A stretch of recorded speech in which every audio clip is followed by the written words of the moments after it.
Karl, how hungover are you? Horrendously. Yeah. Let's talk about John Wick though. John Wick is a film with a plot so simplistic it could be written in its entirety along a tube of crumpled toothpaste. Curiously, the film's distributor, Thunder Road, took exception to the main and pretty much only plot point of the film, the death of John Wick's dog. Also, what the fuck's that laptop? Did it try to take off? What's that fan doing? That's like an Xbox 360. Is that picking up on... Leave this bit in if it's picking up on my... Lean closer to your laptop. See if people can hear like the jet engine that's going off. Like, the last time I heard that noise is when I got a 7 kill streak in Modern Warfare 2. That's like... Woo! Anyway, yes. Some people may not have seen John Wick. And those people are missing out because it is a genuinely fantastic fucking movie. So for those people, here's the plot. Keanu Reeves plays John Wick, a retired super assassin, and some idiot kills his dog. John Wick then murders everybody. That's the plot.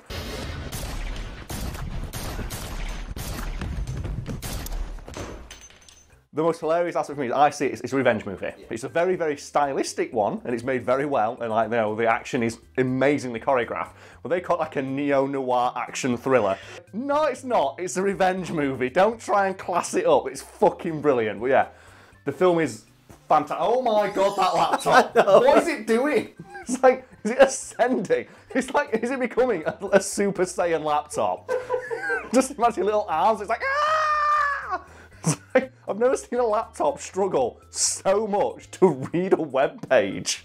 If people aren't quite understanding how angry John Wick gets, they're obviously not aware of how goddamn adorable this puppy is. Oh yeah, and did you know as well that the puppy went to the premiere? Like the dog went to the premiere. It's like, oh, and then it gets murdered in the film.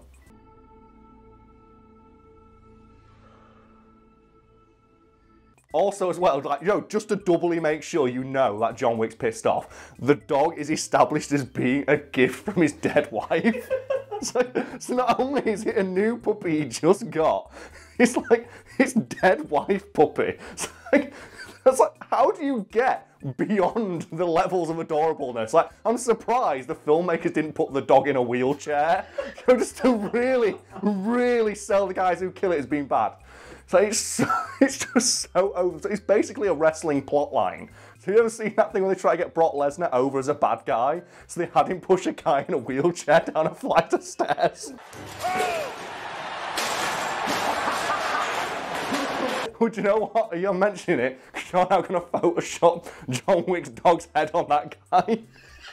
And then Alfie Allen's head on Brock Lesnar. I'm really glad that in the second one he got a new dog. Like, he gets himself a new, like, you know, crime dog. That shit's the best. And then in the third movie, he only gets 2 new crime puppers. And it's like Halle Berry's, like, you know, double dogs that she uses to do dog combos with. It's like they're using the dogs in combat. That's the power of John Wick, man. Well, that's the only way to protect the dog. You have to train the dog. You have to train the dog, yeah. Like, it shows them like simultaneously pouncing on 2 guys at once while she's just shooting everybody. Now this plot, as simple as it is a perfectly serviceable way to begin a revenge movie where the main selling point is watching Keanu Reeves shoot a bunch of Russians in uncomfortably small swimming trunks. Keanu Reeves did a lot of training for that movie and the second one and the third one.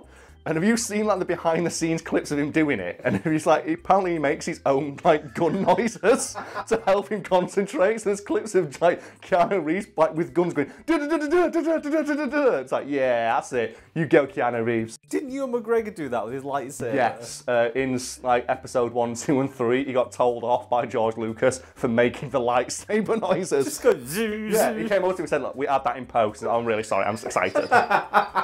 I think one of the things I love most about, like, you know, the John Wick movies is the fact that the shootouts, as ridiculous and over the top as they are, they're like grounded and realistic in the sense that John Wick is always shown to be checking how many bullets he has, and whenever he's got a spare moment, he's reloading. Yeah. He's always reloading all of his guns all the time, and it's like, can we just for a moment, we need to talk about the reload porn. And like the example I want to put in is at the end of, like, you know, the museum shootout, where he picks up a new gun and with one hand reloads his gun, flicks out the magazine, and checks the bullet while simultaneously, like, you know, searching the guy for more ammo.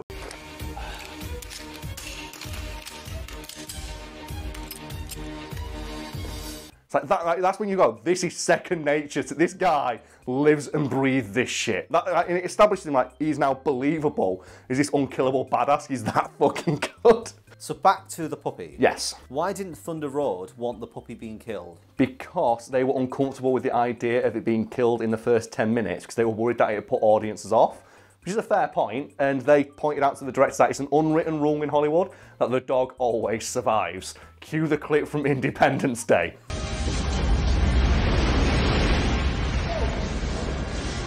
I remember when I watched Independence Day thinking, like, why are you giving so much attention to the dog? Because the dog always has to survive. It's like it's an unwritten... I think there's even a website out there, Does the Dog Die? That you can go watch, like, to make sure that the film you're about to see doesn't have a dog that dies in it. Because people really don't like seeing dogs die. But that one in Independence Day always cracks me up because it's jumping away from an explosion that levels a city. Like, millions of people get killed in that scene. Like, in the context of the film, millions of people are dead. And I'm assuming a lot of the buildings that got leveled also had dogs in them, but I like to think that simultaneously, do you know, like dogs and animals can always sense like tsunamis and stuff? Yeah. I like to think all the dogs in the world in Independence Day all sensed the aliens were coming, and as that explosion went, like, that scene is replicated around the edge of the explosion just millions of times by all these different dogs of different sizes, all jumping out of like various things. Just all the humans getting evaporated, Yeah. all the dogs being... It's like the scene from like Terminator 2, like Sarah Connor on the fence gets obliterated into a skeleton, but just out of frame, you just see all these dogs going, woo, straight out. It's like, yeah. Do you reckon once all the humans were eliminated, like if they didn't win the war, when all the humans are gone, it's just dogs versus aliens? I'd watch that fucking movie. I would watch that movie in a heartbeat. So obviously the dog does die. Yes. So what happened behind the scenes? Well, the directors of John Wick went, look, we understand you're uncomfortable, like, you know, distributing a movie where a dog gets killed in the first 10 minutes, but we feel it's important to the character of John Wick that we, like, as an audience, are able to empathise with him killing, and I quote, like 80 people. So, like, and I think, well, that's a fair comment, isn't it? Like, I don't feel bad for anyone who gets shot in that movie because I am rooting for John Wick 100%. Like, they killed his fucking dog. They all deserve to die. Well, the thing is though, like, John Wick doesn't kill anyone who doesn't, like, you know, deserve it. Because that guy who works on the door of the club, isn't he? And he goes up to him and he just says, I'm John Wick and I'm coming in. And the guy's like, you know what? I'm taking the day off. Everyone else pulls a gun on him. And he knows they're all trained killers. It's just the idea though, that the director's like, yeah, we know, like, you know, the dog does die, but if the dog dies, the audience will be able to empathise with John Wick's reaction of just sledgehammering his way through 14 foot of concrete to get, like, you know, all these gold coins and guns to just go single-handedly dismantle the entire Russian mob, because fuck you. I think if a guy goes and murders a bunch of people because they stole his car, that guy's an asshole. What about if they kill his dog? And I like to think another right went, yeah, what about? How about his dead wife give him the dog? I'm like, yes. Before we get away from the fact the directors did kill the dog, there's a great story from one of them who said, oh yeah, we were told as well by Thunder Road, it's generally an unwritten rule in Hollywood that in addition to not killing the dog, your main character shouldn't have a beard. And apparently, like, they turned to one another and one of them said, you know what, let's give our main character a beard and let's kill his dog. It's like, oh. And as well as, I think in a joking manner, when someone asked him, so why did you kill the dog in this movie in an interview? They go, well, we tried murdering his cat, but it didn't have the same effect. So I like to now think there's all like unwritten, there's a lot of script changes that went through. Like, they tried to figure out, first he owned a hamster, no, first he had a goldfish, then he had a hamster, and then he had a cat, and then he had like a snake or something, and then he had a dog. Went, dog, that's it, he's got a dog. You know the last two they had were he had a dog and he had a son. And they went, dogs got more impact. And the thing is, there are so many movies where the person, like their family got killed. Yeah. It's like we've made, like, there's 2 seasons of The Punisher based entirely around that. It's like every like schlocky action revenge movie from the 80s is they killed my family. Because that's the, like, they all ripped off Death Wish. Yeah. Which is that I like the fact they put a twist in it. Like, no, they killed his dog. And people are more like, you know, emotionally resonate with the dog because obviously the dog's adorable. And usually, like, child actors are terrible. You don't mind when they get shot.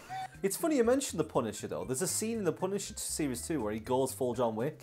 That bit in the back street where there's like the 7 of us and there's 1 of you. And he shoots all of them in the head, apart from that one guy. And just leaves him alive. He does it within like half a second. Yeah, I love all stuff like that.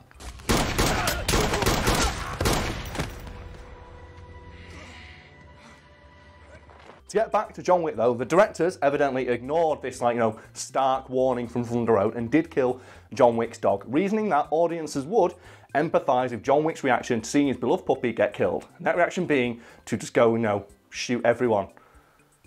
Just everywhere, man. A lot. The fucking laptop, that's so loud! Is there any other movie where this happens? Because the one that springs to mind for me is Kingsman 2. Because in Kingsman 2, I think Eggsy's little, adorable pug gets hit by a missile. They kill him. So I'm now thinking, can we create the dead dog, revenge movie extended universe? Holy shit, do I want to see a movie where it's just a bunch of guys killing people because they're annoyed that their dog was murdered? That sounds like the greatest team up in movie history. The Punisher, yeah. Because the Punisher has a dog in season 1. It doesn't come back. No, and that guy says, I'm going to kill your dog. And then he allows them to torture him to save the dog, and he shoots the guy with the shotgun. So we've got another one. We've got the Punisher. Just for a moment, imagine this scenario, Brad. Imagine that scene in John Wick where the mob boss calls Aurelia and he's like, I heard you struck my son. He's like, what did he do? He goes, well, he stole John Wick's car and shot his dog. And then he went round to the Punisher's house and killed his family and threatened to kill his dog. And then he shot a missile at a Kingsman's house. So now you've got a Kingsman, the Punisher, and John Wick coming to your house to kick your fucking ass. Also, as well, Denzel Washington from The Equalizer is also joining because he's he's bored. And you're like, oh, well, fuck me then, I'm dead. We're getting a fucking unit done here. We've got The Equalizer, the Punisher, John Wick, and the Kingsman. Because I think Eggsy runs the Kingsman at the end of it, doesn't he? And he also gets the Statesman. So you get all you have got Channing Tatum in there. Just gyrating. Just gyrating, just guns. He's wearing the Dust Till Dawn dick gun. He's got that on his Magic Mike outfit and his cowboy hat. You can't stop it. But, oh, man. So, yeah, that is the ultimate revenge film, is just you kill my dog. I was going to say, who's the ultimate killer of dogs in movies? I don't know. Who kills Cruella de Vil? She's the villain. Cruella de Vil. Cruella de Vil in charge of the Russian mob. No, I'm just imagining Cruella de Vil, and then you have that scene from Punisher season 1 where he just snipes that cartel guy across state lines.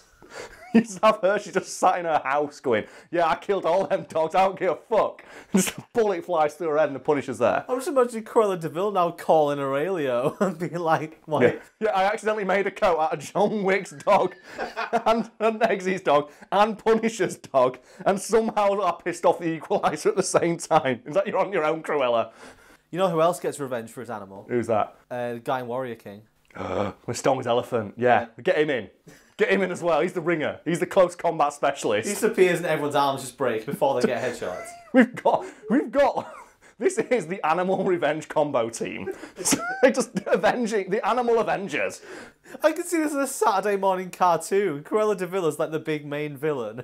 And then No, it needs to be a 4.5 hour long neo-noir action thriller starring them all. Ensemble cast: Tony Jaa, John Berenthal, They could be Denzel called. Washington. Are you ready for this? Go. Revengers Assemble. I like it.